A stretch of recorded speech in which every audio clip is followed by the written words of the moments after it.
What's up, football world? I am Bucky Brooks, and this is the Bucky Brooks Show. And I am really excited to have one of the top NFL draft analysts, our guy Luke Easterling from Athlon Sports, to break down all of the things that are buzzing about this 2025 class. But before we talk about that, Luke, how you doing? What's going on?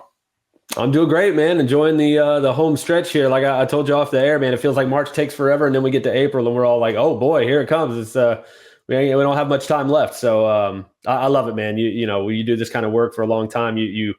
This is kind of the Super Bowl for those of us who do this and love this process. So I love this part of it. I love this run these next few weeks. Excited to see, like you said, how things buzz around, and yeah, man, just ready for it to roll at this point. Well, look, man, we are certainly buzzing around. We're ready for it to roll. And before we really get into all these players, it kind of appears that we kind of have a lock stock pick at number one with the Tennessee Titans and Cam Ward.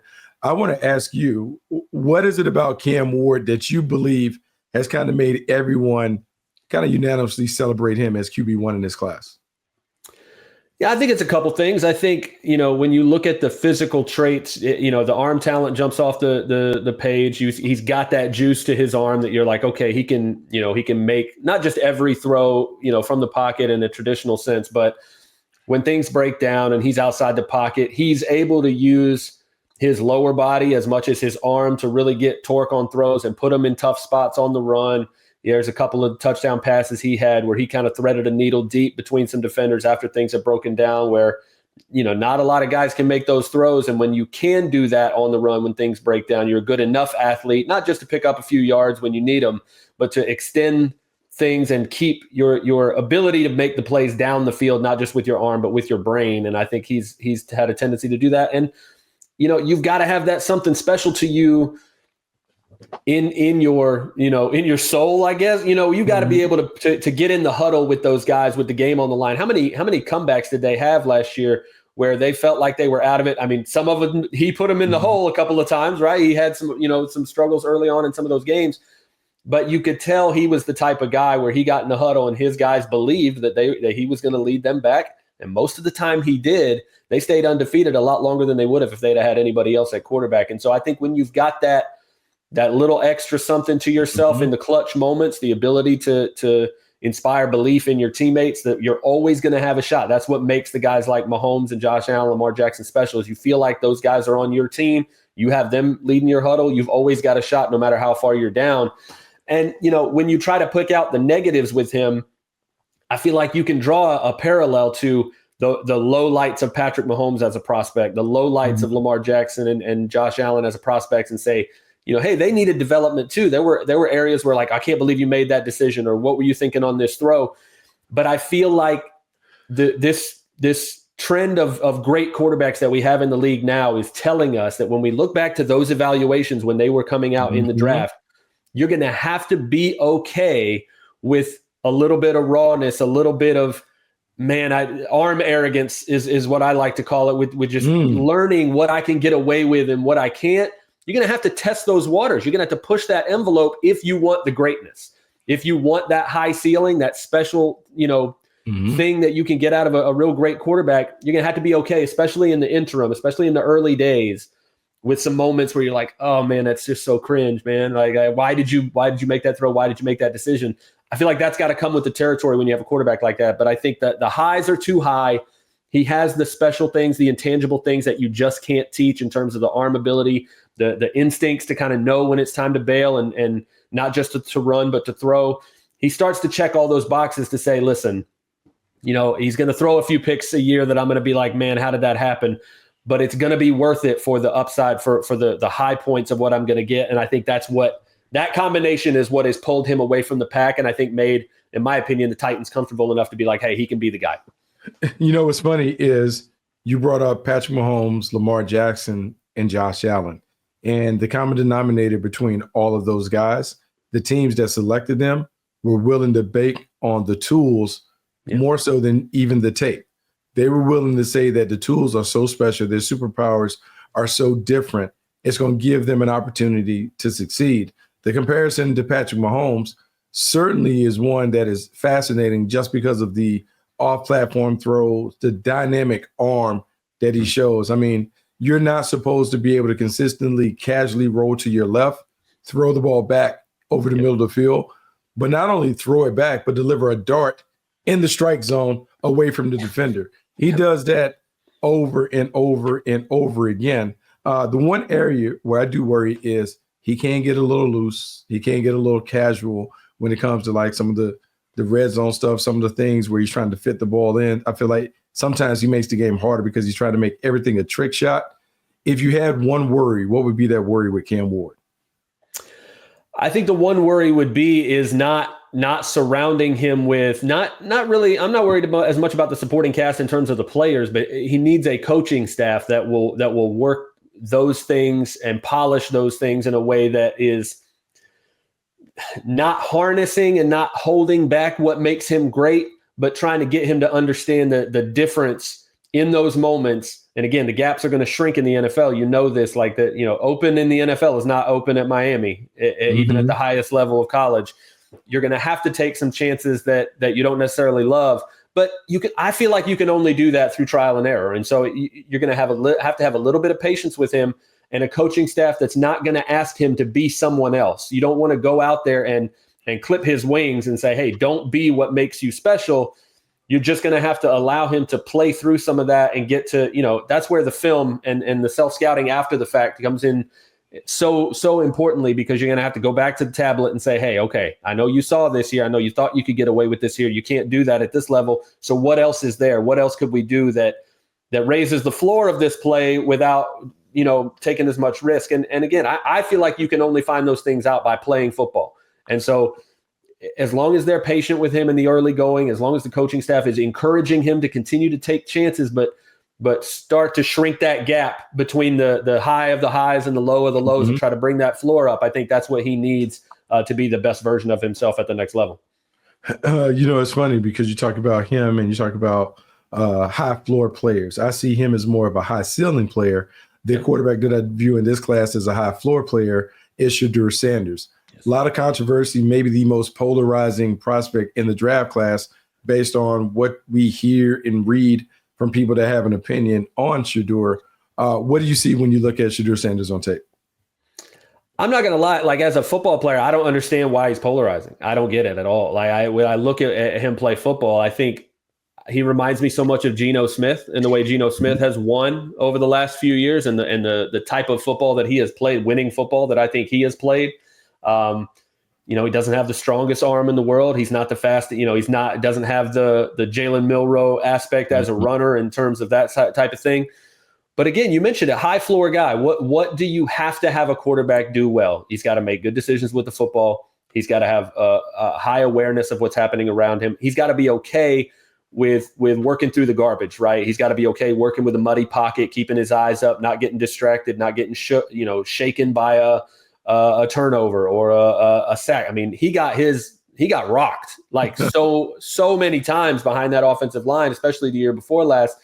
And so when you pair that, honestly, with growing up being Deion Sanders' son, I feel like he is going to bring a mental toughness to that position that is highly necessary. And so you talk about people say, oh, can he go to New York and deal with it? Are you kidding me?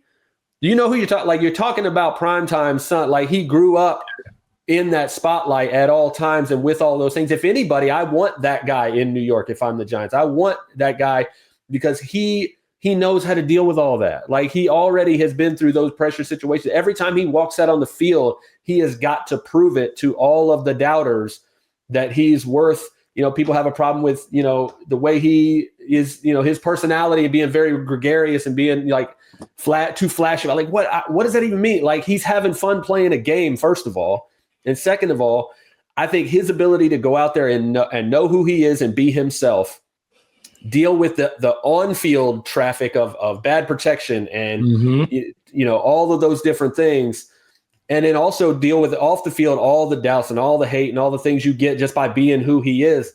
I don't know, man, from a mental standpoint, that's exactly who I want leading my franchise because I don't think anything's going to rock him off the boat at all. And then physically as a quarterback, I just feel like, again, he doesn't have the high-end arm strength that I think a guy like Cam Ward has. He doesn't have the high-end athleticism that a guy like Jalen Milroe has.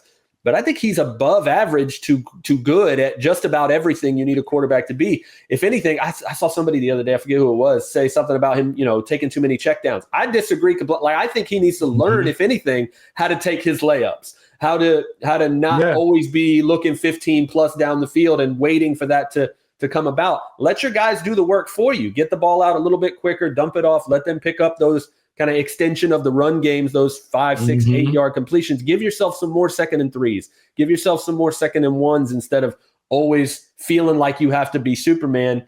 I think that's really the area of growth where his game can expand the most. But I agree with you. I see a very high floor starter in this league for a lot of years. If you like the way that the type of football Geno Smith played, again, behind a bad offensive line last year, he made a lot of chicken salad out of you-know-what last year. I feel like Shedeur did the same thing at Colorado, and he's got so many intangible traits that would get me really excited if I needed a quarterback. It's funny that you bring up Geno Smith. I think that's a very solid comparison. Another comparison that I like to throw out is one with Jared Goff, and how it's really important that Jared Goff found a system that really enhanced and accentuated what he did. The same is going to be true for Sanders. A lot of the, I would say, polarization of Sanders has little to do with him as the player and more to do with the dad and everything that comes with Coach Prime. And obviously, like him or not, Dad just got paid. And a lot of the reason why Dad got paid is because the son balled out at Jackson State and Colorado. Well, now I got to take you to the guy that you're buzzing on. We've talked about a bunch of toolsy guys, but I don't know if there's one with more tools and talent than Jalen Milroe. Let's break down the Alabama standout. Why are you really buzzing on him? Yeah, well, again, we talked about this a little bit off the air, but like the Lamar Jackson draft, the 2018 draft with him and Josh Allen, I was way too low on Josh Allen, but I was properly high on Lamar Jackson. So that's that's one of my biggest hits and my biggest misses of swinging and missing on Josh Allen's potential, I think. But what that taught me, what I came away, and I try to do this every year. I reevaluate, like, what did I miss? I go back to the last few drafts. Why wasn't I high enough on that guy? When Mike Evans becomes who he is, maybe I look back and say, you know what, maybe it wasn't that important that his route tree wasn't defined enough coming out of Texas A&M. Maybe he's just a special football player, and there's certain things you try to separate those traits which are coachable and improvable, and you try to separate the ones that you either have or you don't. And so what I learned through that quarterback evaluation process in 2018 was, and looking back through the whole history of the draft and the modern NFL, is that if you miss on a quarterback, you are just as likely, whether you're a head coach, general manager, whatever, the management structure that kind of invests a first-round pick in a quarterback, you are just as likely to get fired by picking the wrong guy who's just not good enough, just boring, just is going to get you into quarterback purgatory, but no further, as you are picking the guy who was just this swing for the fences, boomer bust. You banked on the traits and it just didn't happen for whatever reason, and he busts completely, and it's just a horrible, waste of a pick. They're still going to fire you in both situations. They're going to fire you. And so to me, what that taught me is that if that's how the process is going to go, if that's how I'm going to be judged as an evaluator in a team setting, if I'm going to go down, I'm going to go down swinging. I'm going to go down with the guy who has a chance to be something special. And so I felt that way about Lamar Jackson, and the fact that he has developed into that has really reinforced the fact that, if that guy hits, it just takes things to a whole nother level. If the okay guy hits and you get an average quarterback, it might not be good enough to save your job. It might not be good enough to consistently make the playoffs in a league where consistently the bar for that position continues to be raised across the league.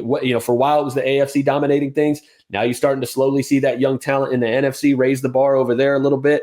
And so with a guy like Jalen Milroe, that's the mold that he fits. Is he a complete quarterback? Absolutely not. Do I have concerns about his ability? Like you mentioned earlier when we were talking off the air about Lamar, when he was coming out, and his ability to see certain things either outside the numbers or to understand certain coverages and make different choices. There's a lot to learn in terms of his anticipation and what he's reading with defenses and just decision making, trying to, understanding time and place. Can't make that decision, that throw in this moment and get away with it with the game on the line and certain things. But what does he have? Arm talent is not a problem. Like arm strength, he's got a cannon. Like he can make the ball. And we talked earlier about Cam Ward in those situations. Go back to that Auburn game a couple of years ago, making that huge throw on 4th down. I mean, that dude has got the makeup to be able to stand up in those moments and not be afraid to make big plays. And then when you throw in the running ability, he's just got a game-breaking, rare ability.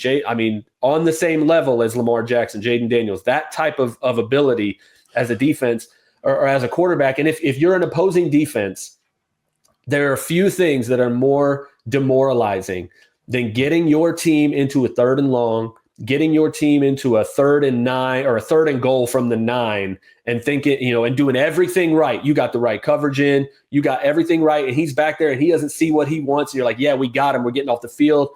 And then he just breaks contain and runs past all y'all because he's just that guy. Yeah, he's just that dude. He's just that athlete. And so when you have that as your trump card to be like, when everything else goes against us, that dude can still just flat out run faster than everybody else on the field. That gives me a different type of floor, a high floor than it does for some of these guys that are, really experienced, productive, pretty good passers, but don't really bring anything else to the table. Your running ability as a special athlete gives you a floor to be able to bail yourself out of things while you learn the rest of it. And so with Jalen Milroe, again, I just see a guy I think he's got as high a ceiling as any quarterback in this draft, maybe the highest, because of that running ability. And because, again, the arm strength is not an issue. Just need to learn how to use it more effectively. And so if he gets into a situation where a team can be patient with his development as a passer, give him enough of a supporting cast, and that running ability will let you survive long enough to develop the rest of it, I think the sky's the limit for that kid, man. Because, again, some of those things you cannot teach. And the rest of it, I would have to say to myself and my coaching staff, this is what we get paid to do. This is what our job is to get those traits in the building and develop them. That's why we coach. And that's why I'm not saying he's going to be a superstar. I'm saying he's got as good a chance as any quarterback in this draft to be that type of guy if the things line up.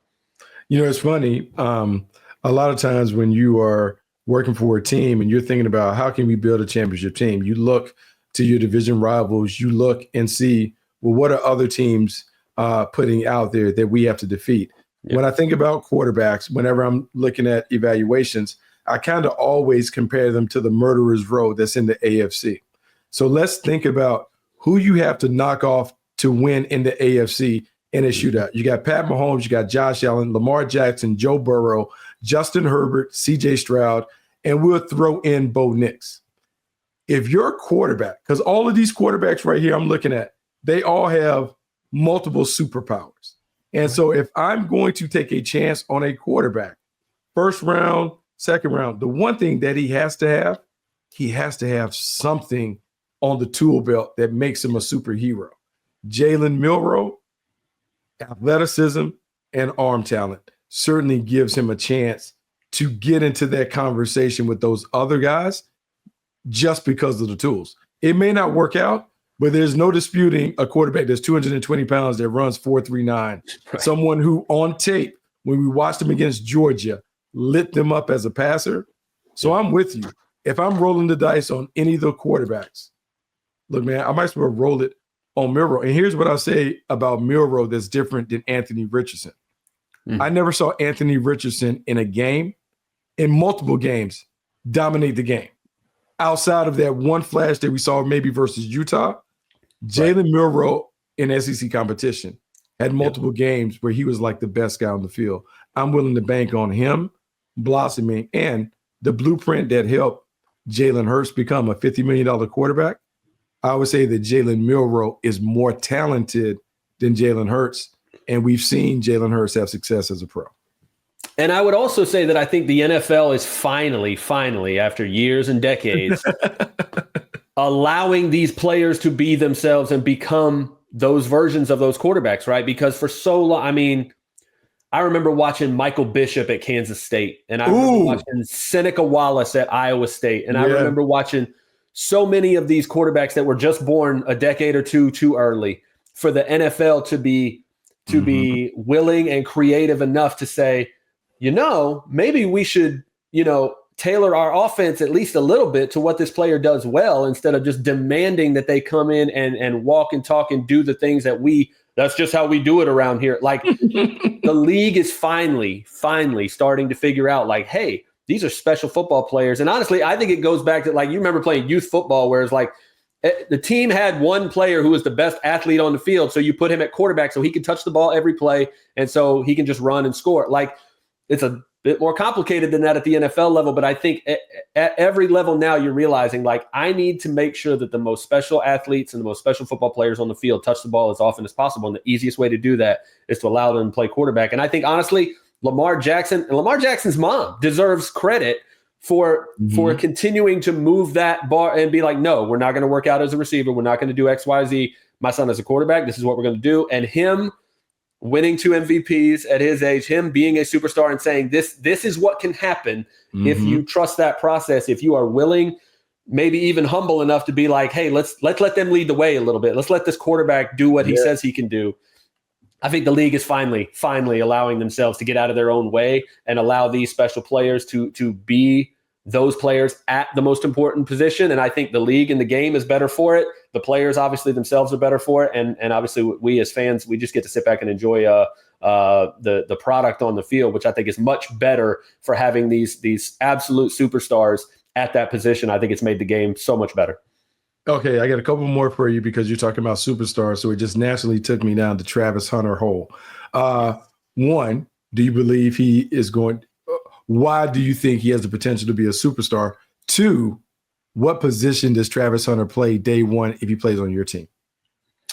Okay, so the funny thing is, if I had this thought a couple weeks ago, if I had to build like the perfect NFL draft prospect out of this class, if you tell me I had to pull a different trait out of like all these different players and put together the most impressive prospect, the thing that I would take from Travis Hunter sits between his ears. That young man's brain and his ability to understand not just the game of football, but his commitment to preparedness, his commitment to doing what it takes throughout the week to be able to go out and play 130 snaps at an elite level, at the highest level of college football. That's special. Like that stuff doesn't just happen. Like there's a physical toll that it takes obviously to be able to handle that. And that's impressive as well. But I'm just so impressive with that young man's mental toughness and his ability to handle twice as many meetings, twice as many installs, twice as many game plans and all of these different things. And then go out on Saturday and be the best player on both sides of the ball 99% of the time. That's absolutely wild to me. And so when I look at the things that make him special on both sides of the ball, it stems from that knowledge, that preparation, that commitment to excellence that he has at every level that I think separate. I mean, you talk about Michael Jordan and you talk about in every sport, the great players that we've seen, it is that commitment to being the best every moment of every day. And I feel like that's the kind of player you're getting in him. In terms of where he plays at the next level, I don't know that I care. And, we've talked about it, earlier where 32 different teams are going to have 32 different ways in which he fits, right? Based on not just schematically, but where your roster is and what, do you need a receiver more than you need a corner? If I'm looking at it in a more, macro 30,000 foot, however you want to say it, level, I think it's harder to find players, young players, prospects who do what he does at the level he does it at corner than it is at wide receiver. And so to me, all other things being equal, I think he makes a bigger difference for random NFL team A as a shutdown corner who can play outside, he can play in the slot. He's an eraser. He's a matchup eraser. And so much of the game today isn't, we don't live in the old, are you 3-4 or are you 4-3? Are you man or are you zone? Like everybody does a lot of everything. You're in nickel or dime way more than you're in base anyway. So if you have to have matchup players on both sides of the ball, you have to have a Travis Kelce in his prime. You have to have Justin Jefferson and Jamar Chase where they can line up in the slot, they can line up wide, they can line up anywhere, but you better have somebody who can match up against him. No matter, you call him a slot corner, call him a nickel, call him an outside, whatever. Do you have somebody that when it's 3rd and 7 and the game is on the line, somebody can line up across from that guy and make sure he doesn't beat you? And Travis Hunter is that type of guy on defense. If you want to give him, I always say it was like, nobody's ever done it at this level. Well, nobody ever did it at that level either. And he made me look stupid and a lot of other people too by doing it at a high level at that level. And so I'm not going to stand here and say he can't do it in the NFL. I've never seen it at the level he just did it in college. And I would love to see him try. And so if I was an NFL team, I would try to put as much on that young man's plate as I feel like both he and us can deal with, and see what he does with it, to the point where you make, if there's a point where you feel this is detrimental to either party, then you have to scale things back. But damn, man, I mean, he's done it up to this point, and he's special for a reason. And I feel like I'd be doing him a disservice as a team if I willingly took that away from him before he's proven that he can't do it. You know what I mean? And so I would give him everything that he can handle. I feel like the great ones want that anyway. And again, the football IQ and the commitment to excellence that he brings. And if you just listen to Prime talk about him as a human being, he just seems like a fantastic person on and off the field. Like, that's the kind of guy you want in that locker room. You want that type of player as the face of your franchise. And so you start running out of reasons why he's not, in my opinion, the best football player in this draft. I don't care if he's a corner or a wide receiver. Again, if I had to pick one, I would pick corner, just because I feel like it's harder to find those guys than it is to find a good receiver. But I would give him as much as he can handle, man. I think he's a special player. He is a special player. You talk about him being 6 foot, a dynamic. Even though he won the Biletnikoff Award, to me, I think he's special on defense, because the instincts, the awareness, the ball skills, you just don't find those guys in corners. And you know what else you don't find? You don't find a guy that can break the draft down like Luke Easterling. I appreciate you spending a lot of time, and I'm going to say this. We got 3 weeks to go. I'm going to have to bring you back, because there's so much more that I want to brew on the top prospects, but I don't want to hold you too long. So in a couple of weeks, we got to bring you back on so we can talk about the run up to the draft and some of these guys that we need to pay attention to. Absolutely, man. Let's do it. This was a blast. It was a lot of fun, man. Thanks so much for coming on, guys. That's the Bucky Brooks Show. Make sure you check out all the cool stuff that we're doing on Believe. Rate, review, subscribe to the podcast. Until next time, we're out.